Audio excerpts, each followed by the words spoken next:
Hello, ladies and gentlemen, and welcome to sort of Mass Effect Legendary Edition. This is a farewell, so to speak. I was about to uninstall it, and then I suddenly thought, I don't really want to do that. So to satiate my obsession with Mass Effect, at least the first trilogy, I decided to do a really, really badly designed top 10. But first, before we get on to all of that, um, you may notice I've got a piece of art on my screen here. That was made for me by someone called Der Orc. I believe that's how you say it, Der Orc. Um, if you're watching this, please comment. I'll pin your comment to the top so everyone knows it's you. This was just made on a whim, a little doodle, so to speak. You're about to see some bad doodles in a minute. Don't worry. It is amazing and far too epic for my Shepard, but it has Blinky in all his glory, and a bunch of husk heads that I'm sure Admiral Anderson caused, and I've just posed with them for the picture. But thank you so much, Der Orc, and anyone that's interested in that art, shameless plug here. Kraken Angst on Twitter is their handle, and go talk to them. I believe they mentioned commissions, maybe. But yeah, I mean, I'm sure as hell going to be commissioning one of these for every single game I do. So yes, thank you so much. Means the world to me. Like, to just read that you'd made something. I was expecting stick figures. This is insane. So thank you so much. I cannot tell you. Arms are flailing everywhere. I cannot tell you how happy I am with it. It is amazing. The problem is that really good art has kind of stepped on the toes of what I was going to do, which now looks vastly inferior. But we we are going to do a little top 10, and it's just going to be the top 10 of my playable companions. So the people that I can actually bring along with me. So not Trainer, not Cortez, not Dr. Michel. These are going to be the people that through Mass Effect 1, 2, and 3, even if they've only been in 1 or 2 of them. Yeah, this is a top 10 of the companions that I love. I've read a lot of your comments. Thank you so much. There was some strong criticism, which I feel is very unfair because I completed the game. So, no, it's very reasonable. Yeah, combat, not my strong suit at all. But, you know, some bad decisions. Maybe I had the idea in my head and I explained it badly, or maybe I'm just an idiot. But I cannot stress just how happy I was with the entire game. How happy I was with the ending, with the journey, with the companions, every mistake, every success. Yeah, it was crazy, and I absolutely love it. So, without further ado, why don't we get started with the top 10? So, obviously there are more than 10 companions. I don't know how many, but we've left some off the list because some are splattered over Vermine. But we have got the top 10 according to Seeley Clive. No, wrong way. That way. And we're just going to go through them. I'm going to chat a little bit about them, explain why they're there, and you can all tell me how I'm very, very wrong in the comments. So, starting at number 10. I'm hoping this works, by the way, because... Right, number 10. Nope, that's not worked. That has so not worked. Okay. Number 10. There we go. Right, number 10. Samara. Yeah, by the way, this is going to be a technical cataclysm because I don't know how computers work.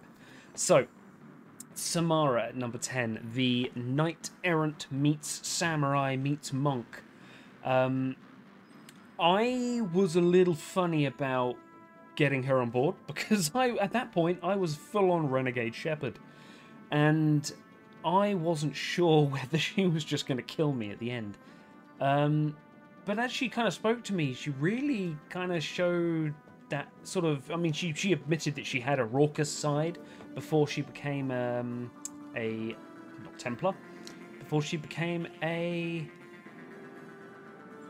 Justicar. Bloody hell. Yep, she'd have killed me for that. Yeah, before she sort of became that, she had this past. Obviously, the Ardat Yachi gene was passed on through her. But over time, it wasn't the mission that made me adhere to her. It was actually the chats in between.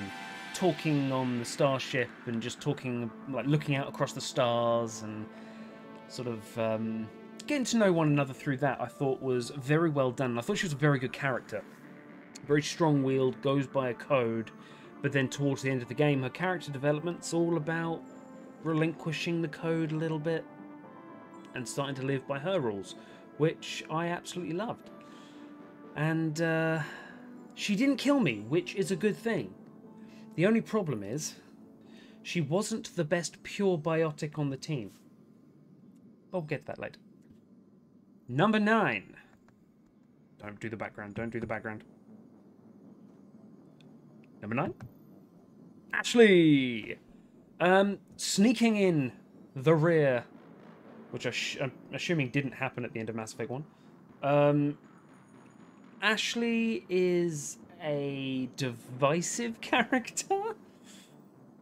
There were times when I hated her. I absolutely detested her. And there are times where I loved her. Right at the beginning, when she was the tomboy, kick-ass, not girly in the slightest. And then it was... It's not that she was religious. It was that she kind of made it first and forefront. Like, you believe in God, right? And it was just like, kind of. She was very, like, she just sort of broke into, like, prayer and things like that. And it was a little standoffish. Then she broke into poetry, Tennyson. And I kind of get it. It's showing that the tough girl has a soft side. But yeah, I don't know. For me, it was a little wooden at the beginning. I much preferred her tomboy side. We had a meeting in Mass Effect 2. She stayed with me in Mass Effect 1. She was very loyal. In Mass Effect 2, it was a little contentious. Where she basically kind of broke up with me, but not really. We were on a break, so that's fine. And then she came back with this freaking glow up in Mass Effect 3.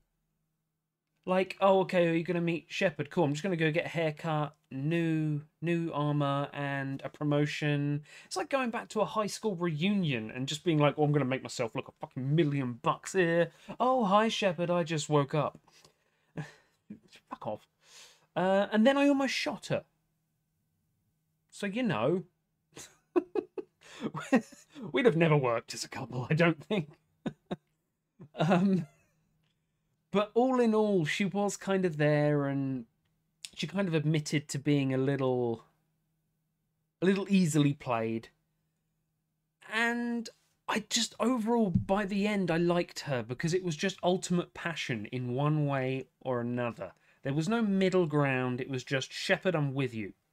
You've left Cerberus, I am against you. You want to kill Udina, I'm against you. Udina was bad, I am with you. And it was kind of just like pointing her in the direction you want to go and just let her run. But I thought she was a fantastic character. And I suppose I should say as well that in terms of the last two, combat-wise, didn't really use them a huge amount. Ashley was a tank. Probably more useful in the first game because she had a whole ton of different weapons. Samara was good, but she was competing with a better biotic. Number 8.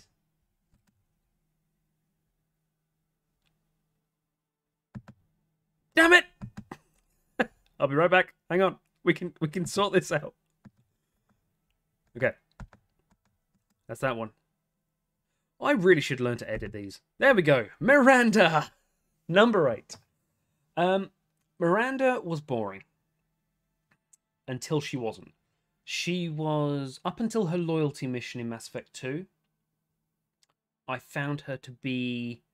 I mean, obviously, I think that's kind of the point, because the Elusive Man's sort of Cerberus dog cheerleader, as Jack puts it, she is kind of boring, and she's very standoffish because you're kind of a competitor to her in terms of right-hand man. But then she softens up, and when she starts to soften up, she becomes much more amenable and talking about her insecurities, and I really like that side of her. And then in Mass Effect 3, I didn't quite like the whole, I need this, can't tell you why. That was a bit weird. But overall, I think it came good in the end, because obviously we got to help her kill her dad. I wish I could have seen more of her, because I was warming to her, and if probably in Mass Effect 2, I might have gone down the Miranda route. Because although Tali was a badass, in my head she was still seemed a little young. I am aware, I have read 2 comments now that says that Jack and Tali are the same age. You will never be able to convince me of that. It may be true, it may be factual, you can show me the numbers, but I will never think that. No way.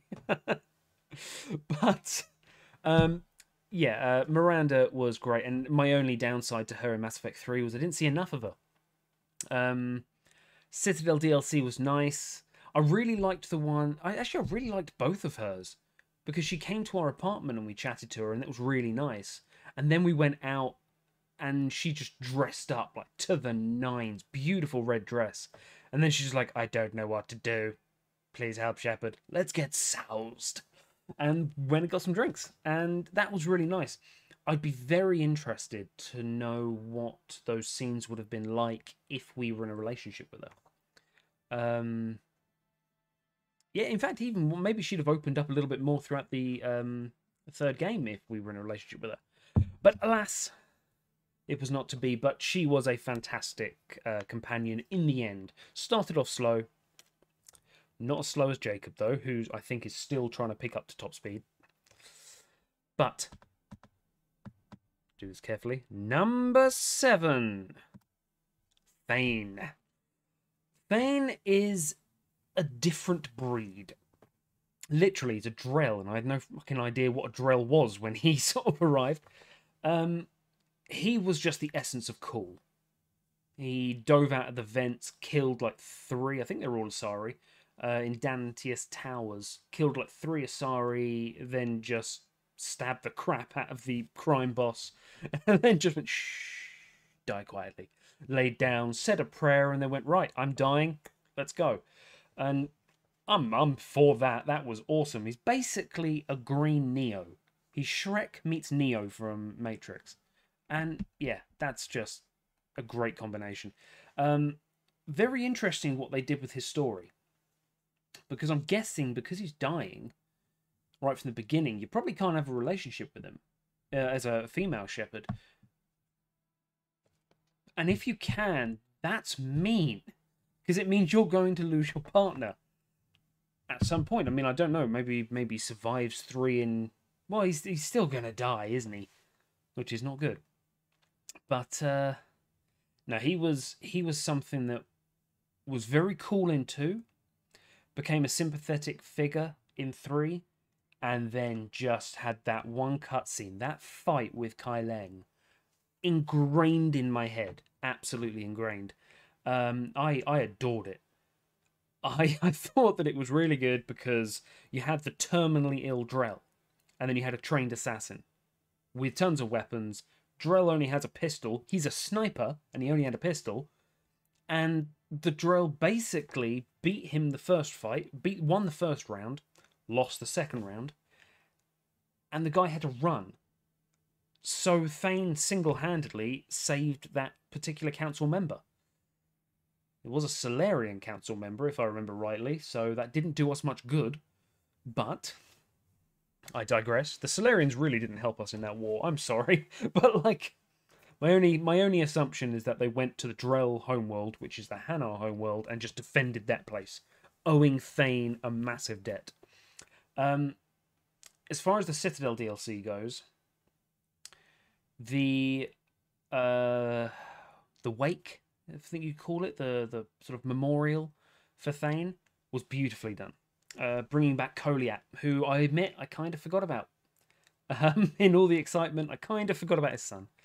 Having him speak, and then having all the other crew members sort of pipe up, say a few words. I thought that was extremely well done. And then the Citadel DLC comes to an end, and we have... Oh, no, sorry, it wasn't at the end. It was at the end of the memorial, where there were videos put up, and Thane was trying to get in contact with us the entire time, which broke my heart. We ghosted him, unfortunately. And then... Oh, then I remember he was talking about the Reapers. Or at least I thought he was. Like, death, pincers gripping on things, people dying. I saw what was it, a scorpion eating a bird or something? Still horrific thing, but I'm glad you liked it. It's better than you meeting the Reapers. Yeah, I really liked him. If he is a romance option for a female shepherd, I will 100% go down that route, I think. Unless anyone else kind of pops out, I'm easygoing. My shepherd is loose. Yeah, I think he was an extremely well done character. And yeah, wish I could have seen a little more of him. But number 6, Mordin. Now, where do you start with Mordin, the little hyperactive scientist chipmunk? It is... How do I describe it? It is one of those things where you can completely disagree with someone, but respect them in their entirety to the point where you will just love everything they say. Even if it's, I don't agree with that, but fair enough. There's so much respect there because he had his reasons. The reason that he sounded with the lack of empathy in how he sounded was because he'd processed it. Salarian minds work 100 miles a minute, so by the time we're there crying over it, they've been like, oh, we've already gone through the 5 stages, we're over it now and moving on. And it seems callous to other races, but otherwise they're going to waste half their life wallowing because they only live until they're like 40. And I think he's close to that. So when we found him in the slums, making sure that he was basically a plague doctor. I love the first scene we saw him, really hyperactive. Yeah, set David, his companion, to look after it. Gave him some mechs to help him out, and then came with us, where he... Well, actually, that's a good point. When we went to Tuchanka, his previous protege, or person that worked with him in modifying the Genophage, we stumbled across him to rescue him, actually, from the Krogans. And then we found out that actually Morlan, yeah, we found out that actually he was working with the Krogan and they were trying to cure the Genophage through brute force experimentation. And that was one of the best loyalty missions from a political standpoint because of the moral implications. What you should and shouldn't do. It's just... I mean, people can fall on either side of the fence with it. I mean, it's probably one of the most divisive missions in the game. And I think both sides have a very good point. I mean, never mind just the Genophage, but like whether or not the Genophage should be cured, but also the method of which they were doing it. Lots of female Krogan died in a lot of pain. But getting through that, we got to Mass Effect 3, and we found him being a mole for the Krogan, so very much making up for past offences. Being Rex's mole, Rex's confidant. And then we went to fix the genophage. We went to fix the genophage. We went to undo the Dalatras's tricks. And the only way we could do that was by going to the top of the tower, which, quite rudely, I thought, was broken by Calros swinging a Reaper into it. Or vice versa. I think actually the Calros got swung into it. Yeah, so that was blowing up, and Mordin, again, maybe he processed it a lot quicker while we were still going do-do-do-do-do. That was a cool fight. He'd gone through all the stages. And he decided to go up to the top. Which is where I now get to bring up my favourite thing about Mordin. Singing his little patter songs. I mean, I wish I wrote stuff down for this. You probably guessed I'm just ad-libbing this whole thing because it's not meant to be a script. It's meant to just be how I feel about each of them. And yes, having him just going Gilbert and Sullivan songs. I am the very model of a scientist Solarian. I've studied many species from something to agrarian. No, I thought it was absolutely amazing. I thought it was so funny. It was such a weird thing to put on him. And then they just ran with it, and I loved it until he was at the top of the tower. Because his last words were a Gilbert and Sullivan song. And that was the first death that really, really hurt. Because it felt like I had no choice. It sounds bad because I don't think I had a choice between Ashley and Kaidan, but I got to choose Kaidan. Like, one of them had to die, I think, and I chose. Mordin, I was just watching the entire time. I tried to talk him out of it, but he had to. And that really hurt, especially seeing as the mission after we lost Thane. Yeah, so that was the very rather short life of Mordin. And then we got to the Citadel DLC, and he left us a little data pad with what I can only assume is like Bill Nye the Science Guy, but in Solarian terms. Oh, was it like Vary the Varan or something? It's just... Oh, it was so funny. I can't stress that enough. Anyone who has ever done it, please just watch it or listen to it through one more time. Because then he's done like the script of an LA noir, black and white sort of detective drama. Eyes red like the blood spilling from her head. And it turns out he broke the first rule of Omega in more ways than one. He fucked with Arya.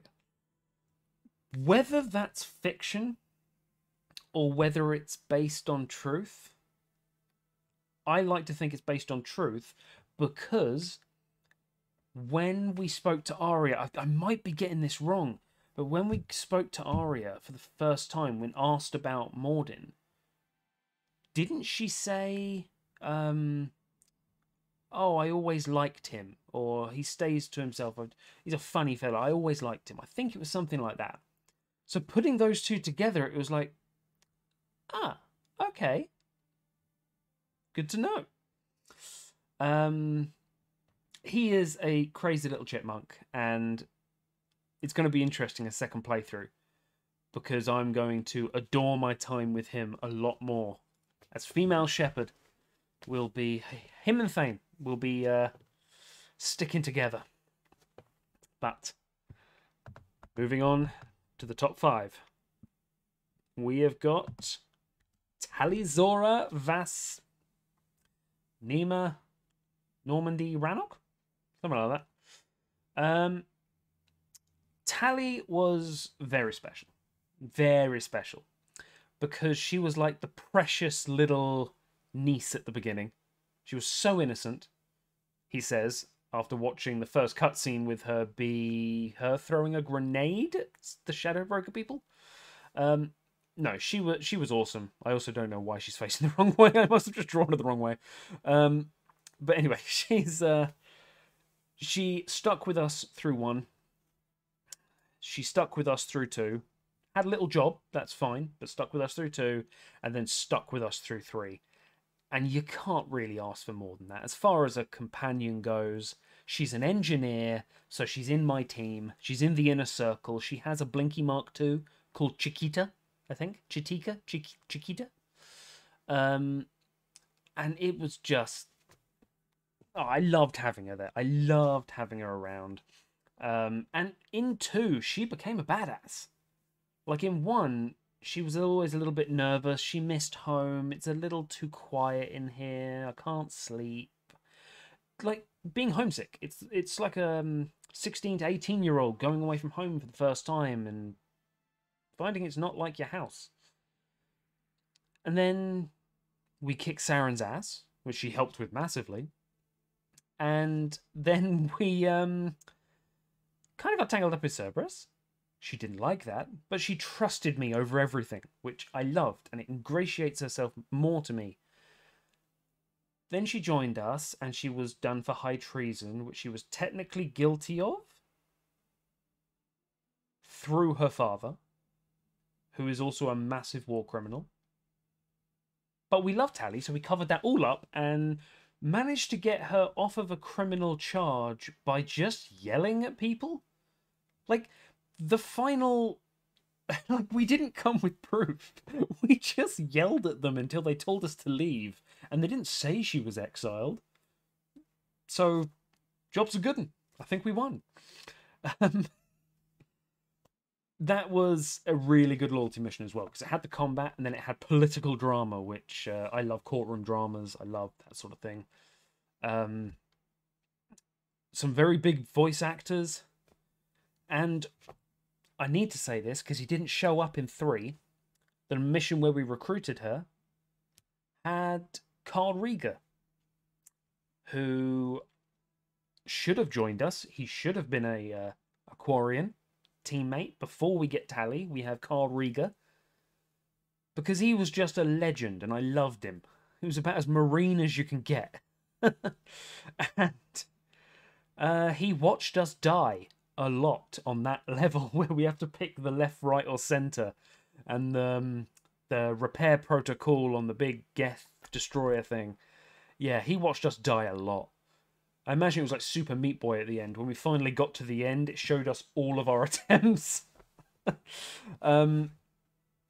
Yeah, I mean, the Tally coming through to the end with us into Mass Effect 3.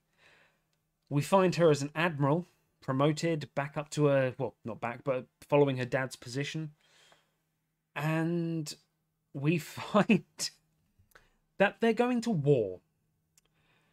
Because the Reapers aren't good enough. They need the Geth as well. And, yeah, her whole mission was retaking Rannoch. And we got to be there when she actually got to Rannoch. And we didn't get to see her face, which I think is harsh. I'm hoping you get to see her face if you actually romance her. I'm still banking on Predator for bit of mouth kind of thing, up and left and there. Just this sort of beautiful sounding, and then takes it off, and that would amuse me, and I would so be in for that. So that was Rannoch. We killed a Reaper on it, and then it was just, you know, as soon as we did that, it's like, you have your homeworld. You can stay if you want. And then she just turns around and goes, nope, I'm with you, Shepard. Love you, Tally. Also, I'll never ever bring up to her the fact that I know for a fact she downloaded a nerve program to her suit every time we spoke. And then she paid for like the ultra deluxe version at the end. So I'm guessing I left her hanging and she had to sort herself out. Not sure if Quarians have Ann Summers, but the Citadel DLC, she was right there with us. And what was her missions? Oh yes, she made me watch a rom-com, which is, it's not great, Tally. It's not great. And then during the party, she got drunk and ate cheese, and then kind of just had a breakdown for most of the party about cheese, which sounds so relatable. I mean, if there's ever going to be anything that I do, it's going to be hanging out by the dog. If I'm assuming there's a dog at this party, there normally is. Hanging around by the dog, drinking, and eating cheese. So she earned my respect in that one. And also, have to say it again, she had a drone. Anyone who has a drone is fine by me. But, number 4. Grunt. Right, now, we're getting into the high end of the list here. Grunt is perfect. He is perfect in every way. The only reason he doesn't rank higher is because he was only in 2 of the 3. We should have had him before. I should have had Dr. Uring. I should have done notes. He had a doctor who was his dad. Should have had him in the team. And then we get Grunt, because there was an option of whether or not we open him. And I think if anyone who didn't open him is just, you've lost half the game right there. One, he was the only decent tank in Mass Effect 2. So being squishy and wanting to take Jack, who was also squishy, it was kind of mandatory that Grunt came along. But also, having Jack and Grunt is like having an army that just doesn't give a fuck about the Geneva Convention. It's just, you're gonna die. They may torture you if they're bored, but he's gonna run over you, and if you manage to dodge out the way, you're gonna hear and then get pinged into the air, and I'm just gonna send my drone out. And it's gonna be good times. But Grunt himself, his loyalty mission of basically going through puberty, that was just insane. And again, absolutely loved it. Being able to kill the Threshermaw, coming back out, and then going, there have been 12 mating requests for Grunt and 1 for Shepard. Again, I would have said yes. Don't know why the game didn't let me do that. And then he came with us to the final mission. I think we took him with us. No, we left him to hold the door, because of course you're going to have him holding the door. He's basically Hodor himself. And in Mass Effect 3, the first time I've ever been genuinely scared, because in terms of the greatest cutscenes, that moment where he ran out and said, "You get going, Shepard," and then just went, here. And it was just, the music was on point. Him running up, I think it was like maybe a 20-second cutscene, if that. But every bit of it was just high impact Krogan fighting. And it was just perfect. And when he fell off, that was it. And I genuinely thought I'd lost him. And it was genuinely sad. But then, anyone got something to eat? As the blood-soaked Grunt manages to catch up with us. And yeah, what a moment. That was, I mean, that middle part of 3. You had the Grunt mission, then you had the Tuchanka mission, then you had the Citadel mission. We thought we lost Grunt, we did lose Mordin, we did lose Thane. I was scared to do Rannoch. It's like, I don't want to lose anyone else. But Grunt was there right the way through Citadel DLC, where he broke out of hospital to eat noodles whilst on fire. And the noodles were a little spicy. It was just... Grunt is just the... It's the Krogan without responsibilities. It's the Krogan that is still kind of a toddler, but old enough to drink. And I adored him. I thought he was fantastic. Yeah, then we had a little party. And he had fun just telling people to go piss off who wanted to join the party. And we found him in the shower because he drank too much. I'd like to think he was probably the dog at the party. Like everyone just kind of hangs around with him, scratches him on the forehead. Speaking of actually the forehead, I really liked his armor plating. All the other Krogans quite big, and his was sleek. It was just focused down, very much tank-like. Probably due to his age, it'll probably form over the next 1,000 years. I guess he's going to live. But yeah, fantastic character, Grunt, leading us to number 3, Garrus Vakarian. He is the bro. He's the one that was right next to us, right from the beginning. Right when we hadn't even left the Citadel first. We just found him. And then it was like, hey, we noticed you hate Saren and you like the French girl, Doctor. Want to come with? And that was it. A bond forged in stone for the rest of the trilogy. Yeah, I mean, what to say? We killed Dr. Hart because why not? He wanted to kill him, so we just took him along and killed him. We got through to the second game where he was Archangel, which looking back at it, I rewatched that video. It is so blindingly obvious that it's Garrus. And I'm there going, it's Captain Kiri! Yeah, so that wasn't my bravest moment or my smartest moment. But yeah, as soon as we did that, we helped him out there. He got a rocket to the side of his face. He came back. We took the piss out of him for taking a rocket to the side of the face, and that was it. You're firm friends after that. Yeah, trying to get him hooked up with the Krogan because they like scars. And then the loyalty mission, where it turns out all of his men were betrayed. I had a thing about the loyalty missions, which was, regardless of what Shepard thinks, they like Shepard, and they have asked their friend to help them do this. And it was like, well, if I turn around and go, I'll go with you, but I'm going to talk you out of everything you want to do, it's not really being a friend, is it? So I chatted to Sidonis, and then I let him shoot him. Jobs are good. Garrus was happy. Garrus was loyal. Bro code.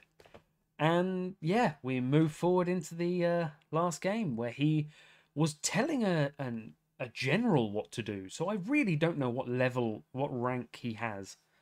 I don't think anyone can really tell a general what to do. But hey, he did it.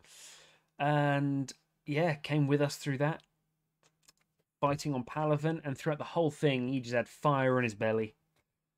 And it was, yeah, it was great to see. It was great to have him on there, and I was always going to take him on Earth because he's basically fighting for Palaven on Earth.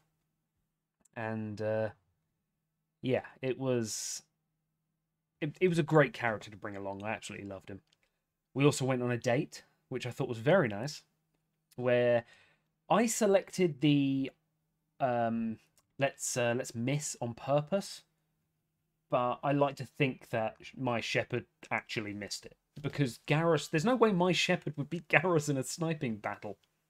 He's the best sniper. Sorry, Thane. And yeah, you know, he kicked my ass, and I like that. Citadel DLC, which was the big send off, really, which is why I'm sort of finishing on that each time. We tried to get him laid, which I mean, I think that just means my Shepard is kind of broken and he doesn't understand flirting because we were watching Tali and Garrus flirt all the time. Like, it was relentless. I don't know how much work they got done. And then in the Citadel DLC, we helped him chat up a lovely female Turian, the second one we'd ever seen. Luckily, I don't think that took, because then we saw him canoodling with Tali, which was very sweet. And yeah, I mean, I think that Garrus the whole time was I get the feeling that he was kind of the renegade choice. He was kind of the bad guy, because right at the beginning, he was the bad option. Every time I kind of agreed with him, it was the negative option. So I guess it's kind of like Shepard is meant to be Paragon, so Garrus is your equal. But we were just both going fucking everywhere. Like, it was just crazy. We were just making choices in the moment, and yeah, Garrus, loyal to the bitter end, taking a truck to the face and still wanting to carry on. Which leads us to number 2. Number 2, Wrex. Wrex, what a man. 1,000, 9,000, 300,000, I don't know how old he is. But he is probably the first politically minded Krogan warlord. Like, he's intelligent, and I don't know whether that's because he's got a female right by him that he's treating as an equal. So, because the female Krogan were just so smart. But let's go right back to the beginning, where we encountered him in C-Sec, I believe, and it was him getting arrested, him laughing, and then saying, "Oh, that's adorable, goodbye," and just walking away from them, and then just joining us. And that was it. It's like, you want to kill this person? Cool, I want to kill that person. Let's go. And he came with us, and he didn't like us, and he didn't speak to us. We had to really eke out conversation with him. And then he just mentioned that this little tiny crack in the armor appeared. My family's got some armor, and some Turian douchebag took it. So naturally, what do best friends do? We murder an entire building full of Turians to take his useless armor back. Useless by his own admission. So, after that, firm friends. Firm friends. Until Virmire. Virmire did not necessarily go well. That was the first chance we had at a genophage cure. But for there to be a genophage cure, Saren had to win. So, not really the sort of thing that would be helpful for the Krogan future. And we had a showdown with Wrex. And we shouted a lot. Guns were drawn, pointed at each other's faces. I was at a vast disadvantage then, because I could have shot him 4 times and he would have sneezed and then shot me, and I'd have died. So, I don't know why you go against a Krogan with a pistol, but luckily we managed to not really shout him down. He could have still eaten us, but he kind of saw a bit of sense. And I vowed at that point to cure the genophage, regardless of what it took. Then we got to Mass Effect 2, and I was annoyed that we couldn't take him with us. Because we got Tali, we got Garrus, and then we get to Wrex, and he's like, "Nah, I'm ruler, I have a throne. By the way, your child is going into puberty, go kill a Thresher worm." Cool. Standard stuff, really. And it was a bit sad to lose him, because I've grown really attached to this psychopathic kind of death tank. And getting through that, and it was kind of just moving on. And then we get to 3, and Liara comes back, because she's another companion that disappeared.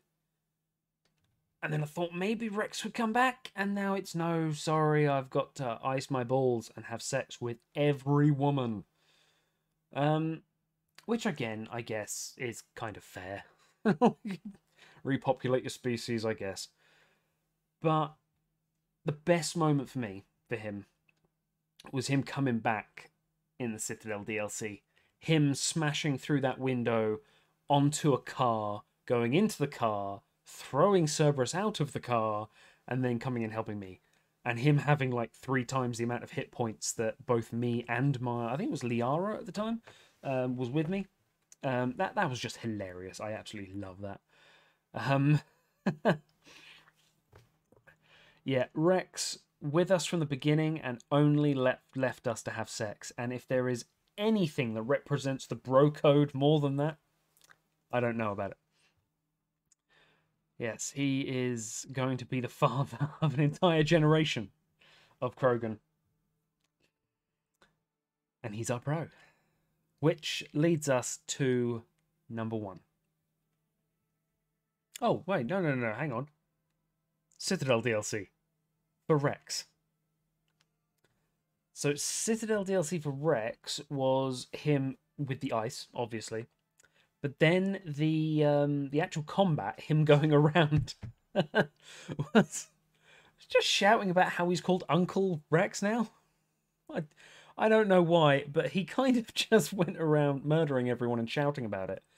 And then at the party, wanted to teach Joker how to shoot. I'm guessing at the party? So I kind of had to talk him down there. And then him and Grunt decided to headbutt each other, and of course Zaid and Garrus were egging them on, let's be honest with you.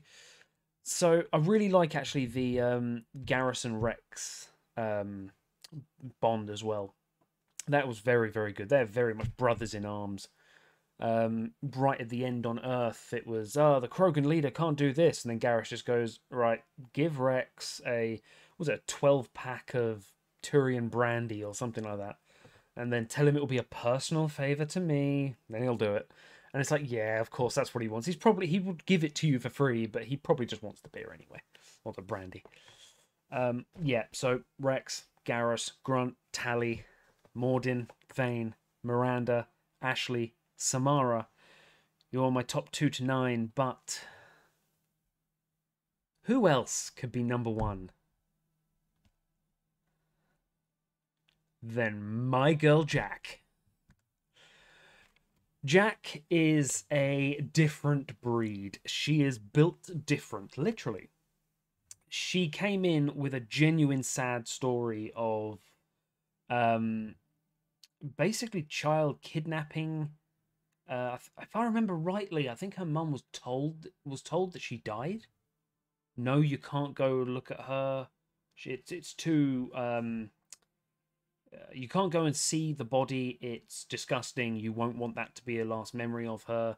And then they just kidnapped her, and then did a load of tests on her. And all right, okay, chill. And she had a chip on her shoulder, and rightly so. I mean, from the first moment we saw her, I think she just told us to go fuck yourself or something. Like it was just immediate, and it was like, oh, I like you a lot. Yeah, she joined our team, bringing her around with us. Didn't like Cerberus on a Cerberus vessel. Decided to go poking around. Completely fair. I allowed her access, and then we went back to Pragia. Was it Pragia? I think. Pragia.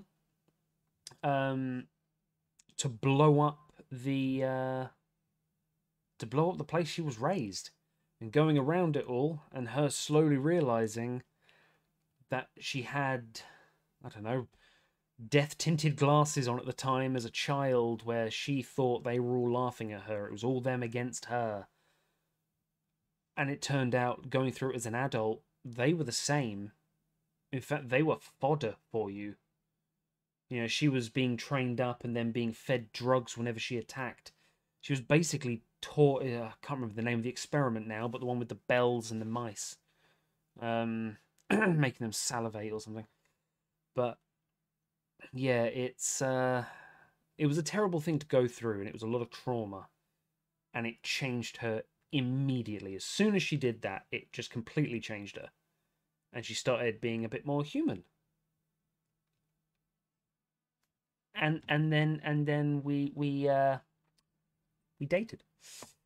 We had a lovely scene before going to the collector's base, because why not? And then Mass Effect 3, where I am very, very thankful to Trainer Although I do like to think that I was flirting with Trainer, and then she went, "Da-da-da-da-da. Hey, look, Jack's over there. Go see her." Because, as I found out a little late, turns out, um, that yeah, she Trainer doesn't swing that way. But luckily, Jack does, and I found her at the school being a teacher, and with this new look, with she's at least 90% more covered up than she was, and with a really cool hairstyle, and I really like it. And yeah, she was a teacher, and the kids loved her, the psychotic biotic. And it just was the perfect full circle. It was just how she went from crap, terrible upbringing, torture on a daily basis, to teaching kids and to helping kids. And you could see when, at the end of that mission, it was, do you want them on the front lines or do you want them at the back? And the kids wanted to go on the front lines. And I think somebody made a comment that we could really use them on the front lines. And Jack went, they're not ready. So who knows them more? Their teacher or themselves? Their teacher knows them more. Their teacher knows what's good for them. And yeah, Jack kept them on the back lines. Hopefully didn't lose any of them. And then we went to the Citadel DLC. And we had the greatest time blowing up a little mech while making out in the Armax Arsenal arena. And then we got a tattoo. Well, she made us get a tattoo in that she straddled us, pinned us down, and tattooed us. Don't think she had any training, which was worrying. But I'll have to get a picture up of what it was, because I can't really remember it hugely. It's like a skull and then like some sort of wreath around it, I think. It was cool, anyway. Really cool.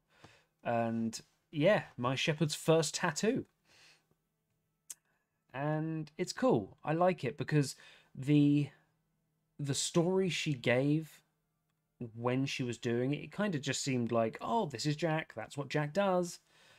But it was quite sad to hear her almost crying and saying, I need to be able to identify you. If all shit goes down, I need to be able to identify you. And it's like, yeah, that is the sad point of war, but it's wanting to get her mind off it and also going, I understand. Completely understand. And then we had the party. And then we went to Earth, where she told me to live because she wants to get laid again. Well, I've told Blinky that in my absence he is to look after you, in whatever function you deem necessary. But it was a bit of a downer that we didn't get a moment, because it kind of felt like the last message was like, come back, I want to get laid again. I love you too, Jack. And then we parted, and it never really gave us anything after that at all. It never even gave us a scene at the end. Actually, no, I think it did. I think it showed Jack with her students. But there was no, hey, if I'm going to die here, I'm going to leave this message for Jack. You know, she can't hear it now. I can't talk to her now. I'm on the ship. But I can record it. A bit like what Iron Man does in Endgame. And I don't know, it just felt a little empty. Because Jack was not mentioned again after us saying goodbye on the phone call. Whereas everyone else, we kind of got another chat to. So it was a bit of a shame. But what the game lacks in content is more than made up in imagination and what happens between the missions. Do not go on Rule 34. I'm sure that they've got some stuff on there for that. But that is my horrifically badly designed top 10 Um, I also noticed that the music cut out really soon. This is how bad I am. This is just a filler episode.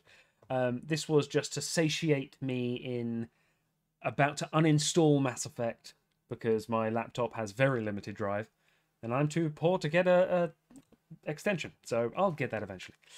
We're going to be downloading Mass Effect Andromeda, and my first video of that will be in the next few days.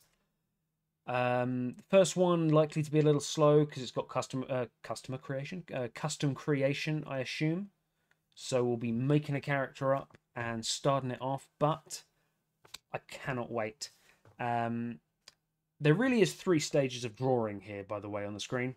We have mine at the bottom, which is just... And then we have top right, that is AI art. That is, I put an official picture of Jack into an AI art machine, and that's what I got. And then on the left, you have commissioned art by an actual artist. So you have amateur, fake, professional.